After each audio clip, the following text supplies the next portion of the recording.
At tumaw tayo ng update ho sa naganap pong pagyanig ng dyan po sa lalawigan po ng Pampanga. Marami daw mga infrastruktura hong ang nasira.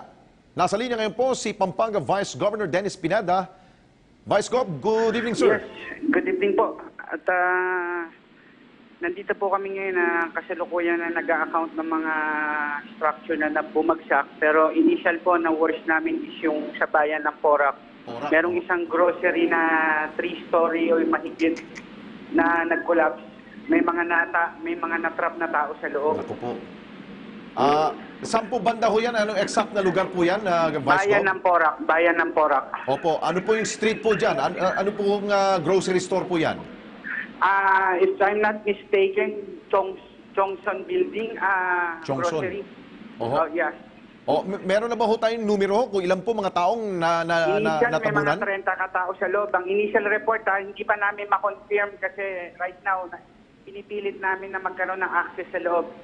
Pero ang priority namin right now is to mobilize crane equipment para matanggal yung mga debris. Yun ang priority namin ngayon. Opo. Ang inyo po bang lalawigan po, Vice Gov, meron po ba mga kagamitan at maaring humingi kayo ng tulong ho? Sa pagkakataon ninyo, humingi kayo sa national government.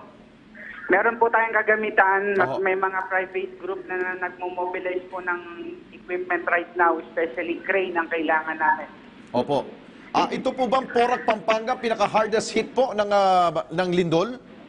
I guess, yung hardest hit ko ngayon, based on report, ang Porac ang hardest hit. Pati yung simbahan ko ng Porac, nag-collapse din po. So far, ito lamang po ang nai-report to sa inyo. Ito pong pagguho na isa pong 3-story building ho. Yes. Pero may hong casualty na po tayo, ha? Meron na, I think, 2 patay ho within that area, Porac. Opo, initially may 2 hong namatay. Meron na hong initial report na meron na namatay. Opo. Sa ngayon po, Vice Governor, ano po ang inyong pong payo sa inyong mga kababayan po dyan sa Pampanga? Ang payo ko po, hanggat maaari, wag mo na akong magsilabas at mag-prepare lang ho in case na magkakaroon pa ulit. At i-clear po sana natin ang mga daan. Kasi especially going to Porac, nakikiusap po ako na yung daan maging clear po sana for heavy equipment na darating for Porac. May kuryente pa rin ba ho ba dyan? May bumagsak ba ho mga poste ho, Vice Gov?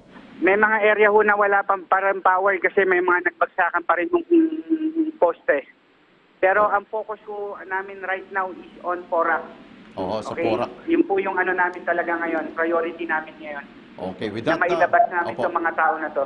Vice Governor, kami po ay umaasa na maagapan na agad, no? Matulungan na agad yung ating pong mga kababayan na nalibing po dyan sa isa pong gusaling gumuho po, sir.